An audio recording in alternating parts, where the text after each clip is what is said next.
Driver, গাড়ি বের করো। হ্যাঁ ম্যাম। 1 মিনিট। তুমি কে? আসলে ম্যাম, আপনার যে ড্রাইভার উনি আমার বাবা। ওনার শরীরটা খুব খারাপ, তো ওই জন্যই আমি এসেছি। পরেশ আঙ্কেলের শরীর খারাপ? কেমন আছেন এখন উনি? এখন একটু ঠিক আছে ম্যাম। আসলে ঠান্ডা লেগেছে তো, কয়েকদিনের মধ্যে ঠিক হয়ে যাবে। পরেশ আঙ্কেলের যে শরীর খারাপ সেটা আমাকে কল করে বলতে পারতেন, তাহলে আমি একাই চলে যেতাম। শুধু শুধু আপনি কেন আসলেন? আসলে বাবা বলছিলেন আজকে নাকি আপনার একটা ইম্পর্টেন্ট মিটিং আছে, তাই ওনার জায়গায় আমি চলে আসলাম, যাতে আপনার লেট না হয়ে যায়। ওকে। আচ্ছা, তোমার নাম কি?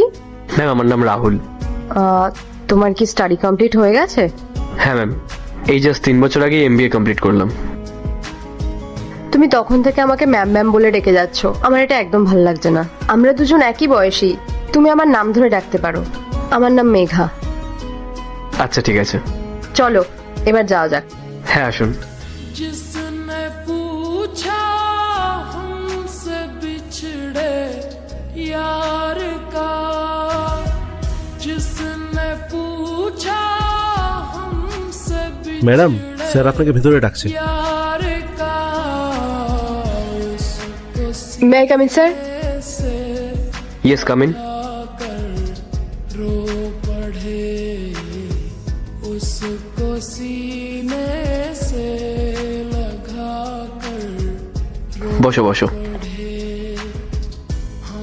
वफा करके হোয়াট আ প্রেজেন্ট সারপ্রাইজ।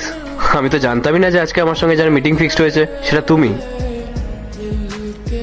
হ্যাঁ, आंसू में बह गए।